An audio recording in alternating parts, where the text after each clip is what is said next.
"She's just a dog, an old one at that," my boyfriend said after abandoning my dog outside, so I pressed felony charges.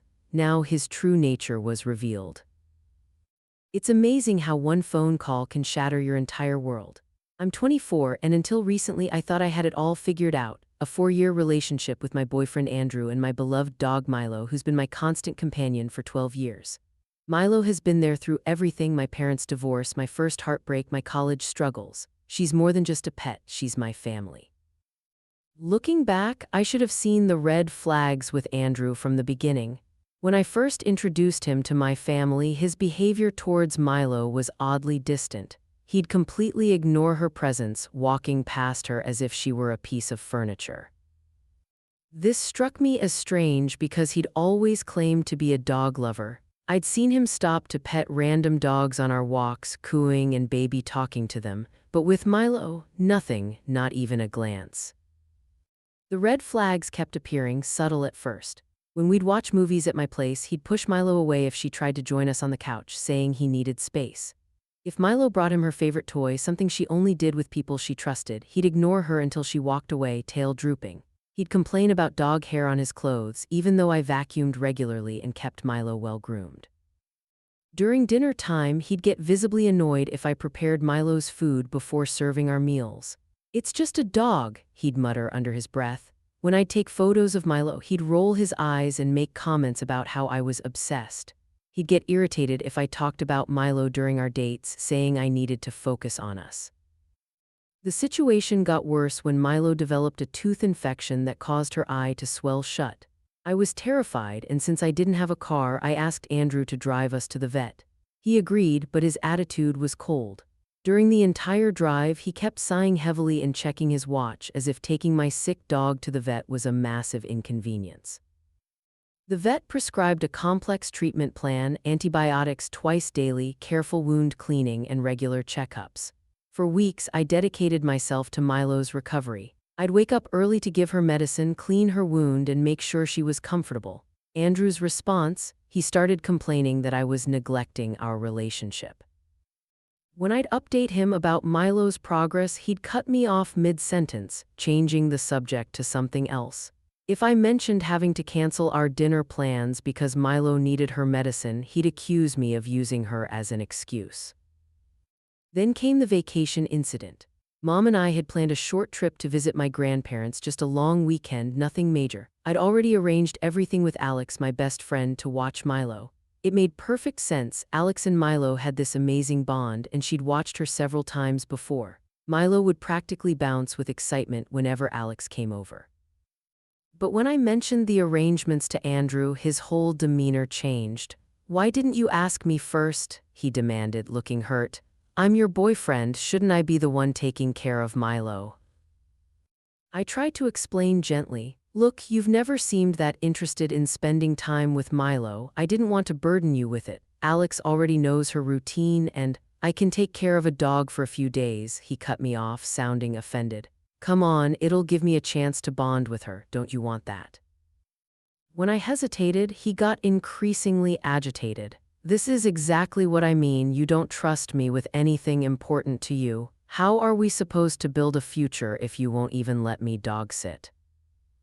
I felt guilty. Maybe he was right. Maybe I was being unfair by not giving him a chance. So, against my better judgment and despite the knot in my stomach when Milo whined anxiously as I packed, I agreed to let him watch her. I spent hours preparing everything. I wrote out detailed instructions covering every possible scenario: her feeding schedule, including exact portions, medication times, her favorite walking routes, and multiple emergency contact numbers. I meal prepped all her food into individual containers, laid out her favorite toys and blankets, even drew a map of where everything was kept. I must have gone over the instructions with him 3 times, but he just kept saying, I got it, it's not rocket science." The first day seemed fine. Andrew sent photos of Milo sleeping in her bed, though I noticed she looked tense. On the second day, during our check-in call, he dropped the bomb casually, as if discussing the weather. "Oh yeah, Milo really enjoys being outside. She's been out there most of the day." My heart stopped. What do you mean outside? For how long? Oh, I check on her every hour or so, he replied nonchalantly. She seems fine with it. Dogs like being outside, right? I felt sick. Milo was an indoor dog who only went outside for walks and bathroom breaks. She got anxious in unfamiliar situations and hated being alone. I immediately ended the call and booked the first flight home. When my mom and I arrived at 9 p.m., I went straight to Andrew's house. The confrontation was ugly. He stood there, defensive and angry, as I searched his yard calling for Milo. You're overreacting, he snapped. She's just a dog. This is exactly why our relationship is failing. You care more about that mutt than me. I was shaking with rage and fear. How long has she been outside? Where is she? I don't know, okay? She was here an hour ago. She probably wandered off somewhere. It's not my fault if she can't stay put.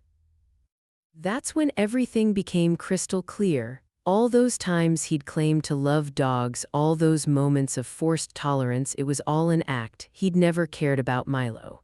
Worse, he'd deliberately put her in danger, probably hoping she'd run away. I blocked him on everything that night. His friends started messaging me, calling me crazy for ending a 4-year relationship over just a dog. They said I was an asshole for always putting Milo first, that Andrew had put up with it for 4 years. Some even suggested Milo running away was a blessing in disguise. Their words made me question myself for a moment, but then I remembered all the times Milo had been there for me when no one else was. How she'd curl up next to me during anxiety attacks, how she'd lick my tears away after bad days, how she'd wait by the door every time I left, tail wagging when I returned. I spent the next few days printing hundreds of posters, posting in every local Facebook group, and walking the neighborhoods calling for her. I didn't care about Andrew's attempts to contact me through mutual friends, claiming he did his best and that I was being unreasonable. My only focus was finding Milo. My relationship with Andrew might be over, but I won't stop searching for Milo. She's not just a dog. She's my family, my best friend, and the most loyal companion I've ever had. And unlike Andrew, she never pretended to be something she wasn't. Update 1. After my initial post about Milo's disappearance, the support I received was overwhelming. So many of you reached out with kind words and advice, and I promised to update once I had news. I hadn't planned to write this so soon. Honestly, I'm exhausted to my core, but you all deserve to know what happened next. Andrew came by today to collect his things. I'd boxed everything up and left it by the door, hoping to avoid any interaction. But when he saw me, his demeanor completely changed. The arrogant, defensive man who'd abandoned my dog was suddenly contrite, eyes brimming with tears as he begged for forgiveness. Please, just hear me out, he pleaded, blocking the doorway. I know I messed up, but I can explain everything. Part of me wanted to slam the door in his face, but a bigger part needed answers. I agreed to listen, but only if he told me the absolute truth about what happened to Milo. No more games, no more lies. He looked at me for a long moment, then said something that made my blood run cold. If I'm going to be honest, you won't forgive me. The way he said it, so matter-of-fact, so devoid of real remorse, made my stomach turn. Just tell me where Milo is, I demanded, fighting to keep my voice steady. That's all I need to know. That's when his true colors came out. He started explaining how he'd always felt second place to Milo, how it hurt his pride that I prioritized a dog over him. He admitted that leaving Milo outside wasn't an accident. He deliberately left the gate unlatched, hoping she'd wander off. I thought if Milo was gone, you'd finally focus on us, he said, as if this twisted logic made perfect sense. You spent more time with that dog than you did with me. Do you know how that feels, to compete with an animal for your girlfriend's attention? I felt physically sick. She's 12 years old, Andrew. She needs medication. She gets anxious alone. How could you do this? He shrugged, actually shrugged, and said, She's just a dog, an old one at that. You should be grateful, really. Now you don't have to waste money on vet bills anymore. When he saw me crying, his tone changed again, becoming manipulative. Look, I know where Milo is, he said, watching my reaction carefully. If you want her back, we can work this out. Take me back, and once I know you're serious about us, I'll tell you everything. The audacity of his attempt to use Milo as leverage made something snap inside me. "Get out," I said, my voice shaking with rage. "Get your things and get out before I call the police." "You're really choosing a dog over 4 years together?" he scoffed, grabbing his boxes. "You need help. When that mutt finally dies, don't come crying to me." After he left, I broke down completely. Hours passed as I sat there feeling hopeless and defeated. Then my phone rang, an unknown number. I almost didn't answer, but something made me pick up. It was an old woman. She spoke quickly, explaining that she'd found an elderly dog lying in a ditch off Highway 27 about 15 miles from town. She'd seen my missing dog posts on Facebook and thought it might be Milo. Her voice softened as she described how the dog was struggling to move but had responded to the name Milo. I drove there like a woman possessed, probably breaking several traffic laws. The woman was waiting by her car, and there, curled up on a blanket she'd provided, was my Milo. Milo looked awful, dirty, thin, clearly in pain, but she was alive.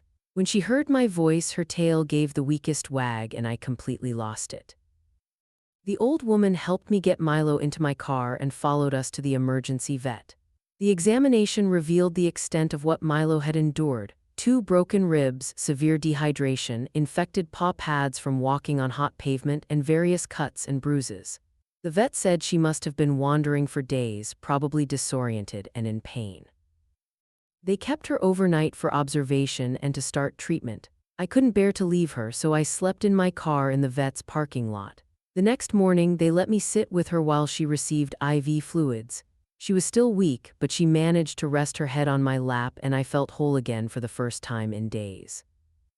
After ensuring Milo was stable, I went straight to the police station. I filed a report, including Andrew's admission that he deliberately allowed Milo to escape. I had screenshots of his text messages making light of the situation and the woman's statement about Milo's condition. The officer who took my report was a dog owner himself and assured me they would take this seriously. I've also hired a lawyer who specializes in animal cruelty cases. She explained that while pets are still considered property under the law, we can pursue both criminal charges for animal cruelty and civil damages for the veterinary bills and emotional distress. When I showed her the text messages where Andrew admitted to intentionally letting Milo escape and then tried to use her as leverage to manipulate me back into a relationship, she was confident we had a strong case. Milo's recovery will take time. The vet says her ribs will heal, but she'll need careful monitoring and pain management. The emotional trauma might take longer to overcome. She's become extremely anxious around men and startles at sudden movements. But she's home now, curled up in her favorite spot on the couch, surrounded by her toys and blankets. I've taken time off work to care for her, and Alex comes by daily to help with her medication and just to sit with us. Update 2. It's been a few weeks, and I have an update on how things have gone. After careful consideration and my lawyer's advice, I unblocked Andrew, a decision that proved incredibly strategic. Without the ability to contact me directly, he started posting on social media, sending emails, and leaving voicemails that essentially amounted to a written confession. In one particularly damning email, he wrote, "You deserve to lose, Milo. I knew exactly what I was doing when I left that gate open. Maybe next time you'll think twice before putting a dog before your boyfriend." My lawyer couldn't believe our luck. He was literally admitting to intentional animal cruelty in writing. The district attorney decided to charge him with animal cruelty, a felony in our state. They also added charges for criminal mischief and making criminal threats based on his subsequent behavior. His attempt to use Milo as leverage was considered a form of extortion, which added another charge to the list. Andrew's life started unraveling quickly after that. His employer, a local marketing firm, saw the news coverage of his arrest and terminated him immediately. They released a statement distancing themselves from his actions, emphasizing their company's support of animal welfare organizations. His professional reputation was in shambles. His friend group, who had initially defended him, reached out to apologize one by one. Many admitted they'd seen red flags in his behavior before but had dismissed them. His best friend, who'd initially called me crazy for pressing charges, sent a lengthy email expressing his shame and regret. He revealed that Andrew had actually bragged about his plan to get rid of the dog problem weeks before I left for vacation, but his friend had assumed he was just venting. Perhaps the most surprising development came from Andrew's family. His mother showed up at my door in tears. She brought old photos of Andrew as a child, revealing a pattern I hadn't known about. Apparently, he'd had issues with animal cruelty since he was young. She told me about incidents with family pets that had been covered up or dismissed as boys will be boys. She expressed deep regret for not getting him help when these signs first appeared. "I failed as a mother," she said, hands shaking as she showed me the photos. "I saw the signs but chose to ignore them, and now your sweet Milo paid the price." She's been surprisingly supportive since then, even offering to help with Milo's mounting medical bills, though I declined. The legal proceedings are moving forward. Andrew initially tried to play the victim, claiming he was being persecuted over a misunderstanding.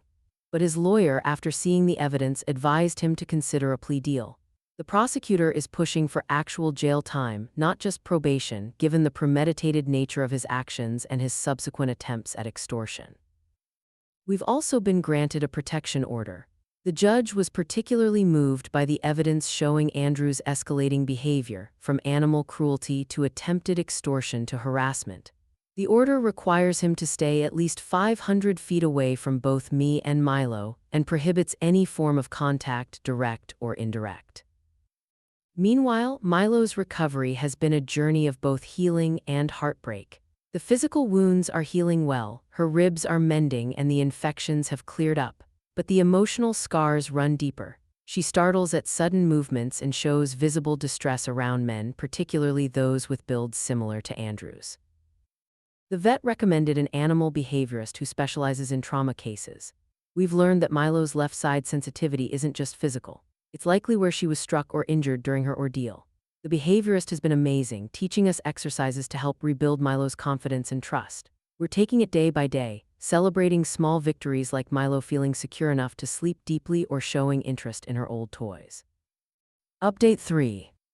This is my final update.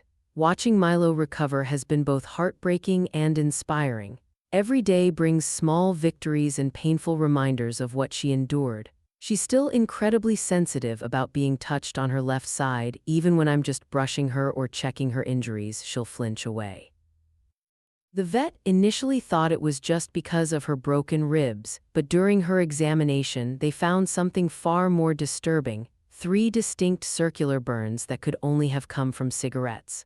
Finding out about those burns broke something in me. The deliberate cruelty of it was almost too much to bear. Her relationship with men has become complicated. She's not outright terrified, but there's a new wariness that breaks my heart. When Alex's boyfriend came over to drop something off, Milo didn't bark or run away, but she positioned herself behind my legs, watching him with anxious eyes. The behaviorist says this is actually a good sign. She's not showing aggressive fear, just careful caution. She still trusts me to protect her, which is crucial for her recovery. Our bond has deepened through this trauma. She stays closer to me now, always wanting to be in the same room. At night, she started sleeping pressed against my side, something she never did before. It's like we're both reassuring each other that we're safe, that we're together. The hardest lesson in all of this has been learning how quickly trust can shatter. 4 years of memories of believing I knew someone's heart destroyed in a matter of days. But the flip side of that lesson has been discovering my own strength, learning to trust my instincts again. I've stopped second-guessing myself about overreacting or choosing a dog over a relationship. The people who truly care about me, Alex, my mom, even Andrew's mother, have shown me what real support looks like. Milo's vet says she's making remarkable progress physically. The emotional healing will take longer for both of us, but we're getting there. I've learned to appreciate the quiet moments, watching Milo sunbathe in the living room, hearing her soft snores at night, feeling her warm presence beside me as I work from home. These simple pleasures remind me that while trust can be broken in an instant, it can also be rebuilt, stronger than before with the right foundations. As for Andrew, he'll have to live with what he did. But Milo and we're moving forward, creating new memories to replace the painful ones. She's showing me how to be brave, how to love without reservation, and how to forgive myself for not seeing the truth sooner. Together, we're writing a new chapter, one where we're both safe, both loved, and both free from the shadow of someone who never deserved either of us.